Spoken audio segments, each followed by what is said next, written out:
Michael, you wrote all the way ჯერ back. კიდევ 2025 წლის ოქტომბერში, მანამ სანამ უკრაინა შორმანძილზე დარტყმებს სრული სიმძლავრით აამოქმედებდა, წერდით, რომ ამ ნაბიჯს რუსული დათვის გამოფიტვა შეეძლო. დღევანდელ მოცემულობას რომ შევხედოთ, არის ეს ის, რაც რეალურად ხდება. This is what I kind of expected would happen. სწორედ ეს არის, რასაც ერთგვარად ველოდი, როგორც კი ნავთობგადამუშავების სიმძლავრეების კლებამ 30%-იან ნიშნულს გადააბიჯა. ასე რომ ეს მაჩვენებელი ერთგვარი ინდიკატორია. უახლოესი კვირების განმავლობაში უნდა დავაკვირდეთ, რამდენად შეძლებს რუსეთის საწვავის მარაგების გადანაწილებას. თუმცა როგორც ჩანს, სამრეწველო ბაზაზე უკვე ვხედავთ იმ სისტემურ ეფექტებს, რომელიც შესაძლოა რეალურად გამოფიტოს ეგრეთ წოდებული რუსული დათვი. And on that point, ამ კონტექსტში თქვენ პარალელი გაავლეთ მეორე მსოფლიო ომის დროს მოკავშირეების მიერ განხორციელებულ სტრატეგიულ დაბომბვებთან. ეს პარალელი კვლავ რელევანტურია. Right, so საბოლოო ჯამში არსებობს ძველი გამონათქვამი: ჯარი კუჭით იბრძვის. თანამედროვე ომის კუჭი კი საწვავია. თუ გადავხედავთ მეორე მსოფლიო ომს, იქნება ეს წყნარ ოკეანეში თუ ევროპაში, ყველა მექანიზებული ძალა მაინც საწვავით მომარაგებაზე იყო დამოკიდებული. შესაბამისად, როდესაც საქმე ეხება ფრონტამდე მისასვლელ ლოგისტიკას, ან უშუალოდ იქ მყოფ საბრძოლო მანქანებს, თუ ძალების მომარაგებას ვერ ახერხებ, მოწინააღმდეგისთვის ძალიან ადვილი ხდება ძალების კონცენტრირება და შენი პოზიციების განადგურება. ერთ-ერთი მიზეზი, რის გამოც ეს ხდება, აშკარად არის რუსეთის საჰაერო თავდაცვის პრობლემები. მინდა დაგაბრუნოთ ივნისში მოსკოვზე განხორციელებულ დარტყმებთან. ამ თავდასხმების შემდეგ თქვენ თქვით, რომ რუსეთის საჰაერო თავდაცვის სისტემაში რაღაც ფუნდამენტურად მორყეულია. მაინც რა ხდება რუსეთის საჰაერო თავდაცვის თავს? that's a really good question that a lot ეს ძალიან კარგი კითხვაა, რომლის სიღრმისეულად გაგებასაც ბევრი ჩვენგანი ცდილობს. ისტორიულად, როდესაც საქმე საჰაერო თავდაცვას ეხება, რუსეთი ყოველთვის დეტალურად საუბრობდა მრავალშრიან მიდგომაზე. დაწყებული ძალიან მცირე ტაქტიკური მოკლე მანძილის საჰაერო თავდაცვის სისტემებიდან, დამთავრებული უზარმაზარი სტრატეგიული შორი მოქმედების სისტემებით. თუმცა ზოგიერთი ეს მაღალი კლასის სტრატეგიული შორი მოქმედების სისტემა სრულიად უსარგებლოა ამ დრონების წინააღმდეგ. დრონები ზედმეტად დაბლაფრენენ და ძალიან მცირე ზომისანი არიან. რაკეტებმა ისინი შესაძლოა ფიზიკურად ვერც კი დააფიქსირონ ან საერთოდ ააცილონ. მიუხედავად ამისა, რუსეთი ყოველთვის აცხადებდა, რომ მას დიდი რაოდენობით მცირე რადიუსის საჰაერო თავდაცვის საშუალებები გააჩნდა. გარდა ამისა, ეს დარტყმები ახალი ხომ არ არის. ისინი ჯერ კიდევ 2024 წელს დაიწყო მცირე დოზით, 2025 წელს კი მასშტაბები გაიზარდა, რამაც რუსეთს 18 თვიდან 2 წლამდე დრო მისცა, რათა დრონების წინააღმდეგ უკრაინული სტილის მრავალშრიანი თავდაცვის სისტემა შეექმნა. და მიუხედავად იმისა, რომ ბოლო რამდენიმე თვის განმავლობაში ვხედავთ, რომ რუსეთს აქვს რაღაც უკრაინული მობილური საცეცხლე ჯგუფების მსგავსი, მათ მაინც ვერ შეძლეს ამისთვის გამართული სტრუქტურის შექმნა. რა თქმა უნდა, არსებობს გეოგრაფიული ფაქტორებიც. რუსეთი ბევრად დიდი და გაშლილი ქვეყანაა. თუმცა საბოლოო ჯამში ქვეყანა, რომელიც მიჩნეული იყო ღრმა მრავალშრიანი საჰაერო თავდაცვის ფლაგმანად, რეალურად უბრალოდ მოუმზადებელი აღმოჩნდა. really just isn't prepared. for this, თქვენი აზრით, რატომ არ აღმოჩნდნენ ისინი უკეთ მომზადებულები? You know, ისინი მთელი ამ კონფლიქტის განმავლობაში ფაქტობრივად ყოველთვის ჩამორჩებოდნენ მოვლენებს. ბოლომდე ვერ ხვდები ეს ინსტიტუციური წინააღმდეგობების ბრალია თუ სხვა რამის. ვგულისხმობ იმას, რომ რუსეთის არმიაში ბევრ სხვა სამხედრო სისტემასთან შედარებით გაცილებით მკაფიოა უწყებრივი ბარიერები. მათი საჰაერო სადესანტო, სახმელეთო, საარტილერიო და საჰაერო თავდაცვის ძალები სულაც არ არიან ერთგვაროვანი და ისინი ერთიანი სამსახურებრივი უწყების ქვეშ არ ერთიანდებიან. თუმცა არ ვარ დარწმუნებული, რომ მიზეზი მხოლოდ ესაა. ჩვენთვის ცნობილია, რომ საჰაერო თავდაცვის ზოგიერთი ქვედანაყოფი უფრო მეტად მათი ეროვნული გვარდიის ეკვივალენტს დაუქვემდებარეს, ვიდრე ძირითად შეიარაღებულ ძალებს. ამიტომ არ გამოვრიცხავ, რომ აქ კოორდინაციის ფუნდამენტურ ნაკლებობასთან გვქონდეს საქმე. საწვავის ლიმიტირებულად გაცემის ფონზე კომიკური გაუგებრობებიც კი ვიხილეთ. აღმოჩნდა, რომ რუს სამხედროებს, რომლებიც საჰაერო თავდაცვის სატვირთო მანქანებს მართავდნენ, სათანადო სამხედრო დოკუმენტები არ ჰქონდათ. ამის გამო ისინი იძულებულნი გახდნენ საწვავის მისაღებად რიგში ყველასთან ერთად დამდგარიყვნენ. როდესაც საწვავის რიგში დგახარ და თან საკმარის ბენზინს ან დიზელს ვერ იღებ, ეს არის დრო, რომელსაც საჰაერო თავდაცვის მოვალეობის შესრულების ნაცვლად უქმად კარგავ. რა თქმა უნდა, ზოგიერთი ეს ფაქტი უბრალოდ ცუდი დაგეგმარების ბრალია. მსგავსი პრობლემები ძალიან სწრაფად მოგვარებადია. თუმცა მთლიანობაში იქმნება შთაბეჭდილება, რომ უამრავი ასეთი პატარა დეტალია დაულაგებელი და მოუწესრიგებელი. given the situation that Russia რას აკეთებს რუსეთი ამ რეალობასთან ადაპტაციისთვის და რისი გაკეთება შეუძლია მას უახლოესი რამდენიმე თვის განმავლობაში? so over the next უახლოესი 2 თვის განმავლობაში რუსეთს შეუძლია გამოიყენოს ეგრეთ წოდებული ჰორიზონტის მიღმა მოქმედების რადარები, რომლებიც მათ შორმანძილზე ხედვაში ეხმარება. თუმცა ისინი ძალიან დაბალი ხარისხისაა. ზუსტად არც კი ვიცი მათგან რამდენი ფუნქციონირებს ამჟამად, რადგან უკრაინამ მათი საკმაოდ სერიოზული ნაწილი მწყობრიდან გამოიყვანა. შესაძლოა რუსეთმა ზოგიერთი მათგანის გაუმჯობესება მოახერხოს. თუმცა, რასაც რუსეთი ახლა აკეთებს და რაც სავარაუდოდ მართლაც ეხმარება, არის ის, რომ ისინი ვერტმფრენებით საჰაერო თავდაცვის მანქანებს შენობების სახურავებზე ათავსებენ. ეს მათ უფრო შორმანძილზე ხედვის საშუალებას აძლევს. მართალია, ამ სისტემების რადარებს არ აქვთ დიდი მოქმედების რადიუსი. ისინი უფრო მცირე ზომისა და დაბალი სიმძლავრისაა, მაგრამ ეს მაინც დაახლოებით 50%-ით ზრდის აღმოჩენის არეალს დაბალ სიმაღლეზე მფრინავი სამიზნეებისთვის. ალბათ ადრე თუ გვიან ვიხილავთ ცნობებს იმის შესახებ, რომ რომელიმე მანქანამ სახურავი ჩაანგრია, რადგან ადრე თუ გვიან სტრუქტურულად მყარი შენობები შემოელევათ. მაგრამ მოკლევადიან პერსპექტივაში ეს ალბათ მათი საუკეთესო გამოსავალია. ასევე ვნახეთ, რომ ომსკის თავზე მათ თავიანთი ერთ-ერთი უახლესი გამანადგურებელი Su-57 გამოიყენეს, რომელიც რუსული სტელს ტექნოლოგიის თვითმფრინავია. Su-57-ს მართლაც აქვს შედარებით თანამედროვე რადარები. ამიტომ შესაძლოა ვიხილოთ, რომ ისინი ამ თვითმფრინავებს უფრო მეტად სწორედ რადიოლოკაციური აღმოჩენისა და ადრეული შეტყობინებისთვის იყენებენ. თუმცა ამ კლასის ავიაციის რაოდენობა ძალიან შეზღუდულია.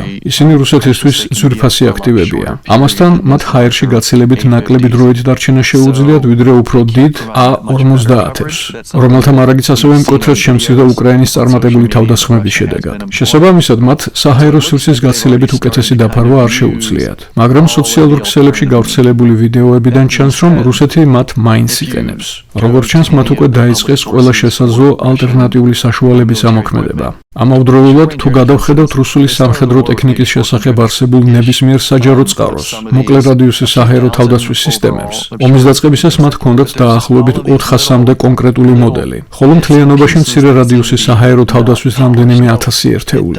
თუმცა საუბარია მათზე, რომლების დრონების წინააღმდეგ მართლაც ეფექტურია. საარტილერიო სისტემებს დრონის წინააღმდეგ ცეცხლის გახსნა საუკეთესო შემთხვევაში მხოლოდ რამდენიმე 100 მეტრში შეუძლია. ახლა კი შეხედეთ რუსეთის მასშტაბებს. თუ თითოეული მცირე გადამამუშავებელი ქარხნის ან საწარმოს გარშემო 5 ან 6 ასეთი სისტემის განთავსება მიწევს, ხოლო ქვეყანაში სულ 3000 ქარხანაა და თითოეულზე 6 სისტემაა საჭირო, მე კი საუკეთესო შემთხვევაში მხოლოდ 1000 ერთეული მაქვს. მათემატიკა უბრალოდ ჩემს სასარგებლოდ არ მუშაობს. და რადგან რუსეთმა უპირატესობა მიანიჭა დამრტყმელ საშუალებებზე ფოკუსირებას, ტანკების, ჯავშან ტექნიკისა და არტილერიის აღდგენას, მას საჰაერო თავდაცვის სისტემების მოდერნიზაციისა და რეაბილიტაციისთვის რესურსები აღარ ჩაუდია. მათ შეუძლიათ დაიწყონ ეს პროცესი, მაგრამ აქ არსებობს 2, 3 ან 6 თვიანი ჩამორჩენა.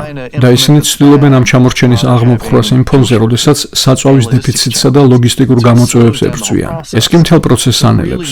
ასე რომ უკრაინას რეალურად აქვს 2, 3 შესაძლოა 6 თვიანი შესაძლებლობის ფანჯარა, სადაც რუსეთს ამ დარტყმებზე ეფექტური პასუხი უბრალოდ არ გააჩნია. და ჩვენ ხედავთ, რომ უკრაინა ამ მომენტს მაქსიმალურად იყენებს.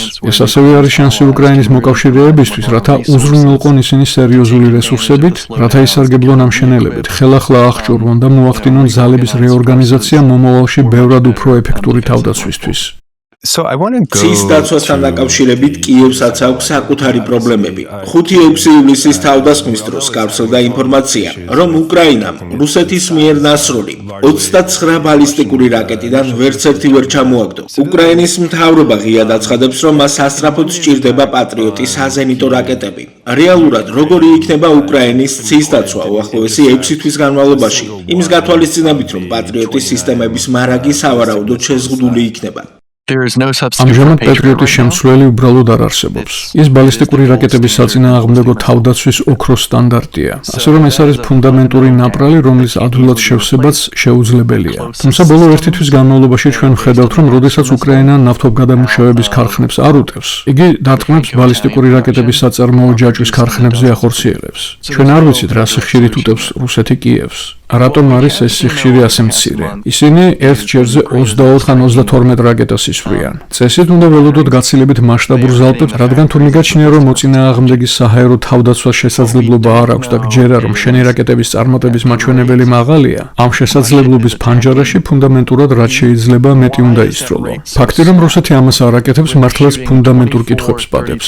ხომ არ ნიშნავს ეს იმას, რომ რუსეთს უბრალოდ არ შეუძლია უფრო დიდი რაოდენობით რაკეტების გაშვება. შესაბამისად, ისინი ყოველ 4-5 დღეში ერთხელ ახორციელებენ დარტყმებს, სადაც მხოლოდ 20-მდე ან 30-მდე რაკეტას იყენებენ. იქნებ ეს არის ყველაფერი, რისი წარმოებაც მათ შეუძლიათ. თუ აქვთ რაიმე სტრატეგიული რეზერვი, რომლის ხელყოფაც ჯერ არ სურთ. ამ კითხვებზე პირდაპირი პასუხები არ გვაქვს. ჩვენ შეგვიძლია მხოლოდ ჰიპოთეზების აგება. თუმცა კიდევ ერთხელ ვიმეორებ, უკრაინამ მიზან მიმართულად ამოიღო სამიზნეში ის ქარხნები, რომლებიც აწარმოებდნენ მართვის სისტემებს, გიროსკოპებსა და სხვა ძალიან მცირე ზომის დეტალებს, რომელთა აღდგენაც წარმოუდგენლად რთულია. თუ ასეთ ქარხანას დააზიანებ, იქ სპეციფიკური დანადგარები და აღჭურვილობა ზიანდება. სრულიად შესაძლებელია, რომ რუსეთი იღებდეს რაკეტის კორპუსებისა და საწვავის საჭირო რაოდენობას, მაგრამ ვერ იღებდეს მართვის ამ მცირე კომპონენტებს.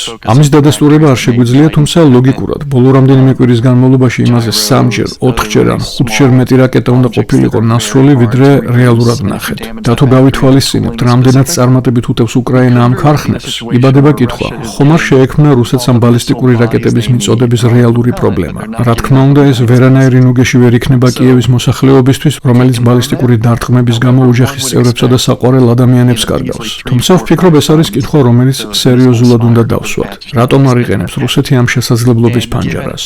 I just want to ask one more question. კიდევ ერთი კითხვა მინდა დაგისვათ რუსეთის არმიასა და იმაზე, თუ როგორ შეიძლება აფასებდეს მას ნატო. ჩვენ ახლახან ვესაუბრეთ თადარიგის გენერალ კრისტოფერ კავოლის, რომელმაც გითხრა, რომ რუსეთმა 4000-ზე მეტი საბრძოლო ტანკი დაკარგა. ისე თქმით, ზოგიერთი სხვა ქვეყნის მთლიან შეიარაღებაში სულ რაღაც 100, 150 ან 300 ტანკია. რაზე მეტყოლებს ეს?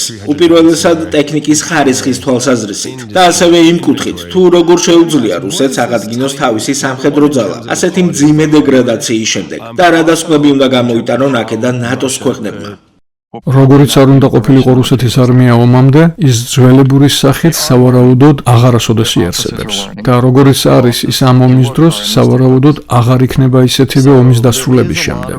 ისინი სწავლობენ, მათი ოფიცრები სწავლობენ. თუ დავაკვირდებით, მათი დანაკარგების უდიდესი ნაწილი რიგით შემადგენლობაზე მოდის. ეს კი ნიშნავს, რომ ცოდნის ძირითადი ბირთვი შენარჩუნებულია და რუსეთს ექნება თანამედროვე ომის წარმოების ისეთი ოპერატიული გამოცდილება, რომლის მიღებაც მხოლოდ მრავალწლიანი რეალური საბრძოლო მოქმედებების შედეგადაა შესაძლებელი. ნატო რაც უნდა ბევრს სწავლობდეს და ვარჯიშობდეს, ალიანსის წევრ თითოეულ ქვეყანას, მათ შორის შეერთებულ შტატებს, წლები დასჭირდება ამ ყველაფრის ასათვისებლად. ჩვენ რაღაცებს ვსწავლობთ უკრაინელებისგან, ვაკვირდებით ყველაფერს, რისი შესაძლებლობაც გვეძლევა. თუმცა ორივე მხრიდან რეალობას მაინც მხოლოდ იმ ჭრილში ვხედავთ, რომელიც ჩვენთვისაა ხელმისაწვდომი. როდესაც ვსაუბრობთ იმაზე, თუ რას წარმოადგენს ტანკი, მომავალში ის სავარაუდოდ სრულიად განსხვავებული იქნება. ის კვლავინდებურად დარჩება შეჯავშნულ კოლოფად, რომელიც ისთვის ბევრ რამეს და რომლის შიგნითაც ადამიანების ხედა. თუმცა ის თუ რას ისთვის, შეიძლება სრულიად შეიცვალოს. შესაძლოა მას უფრო მეტად საჰაერო თავდასხმის ფუნქცია ჰქონდეს და აქტიურად ებრძოდეს დრონებს. ან შეიძლება სრულიად ახალი სტრუქტურის ჯავშან ტექნიკა ვიხილოთ.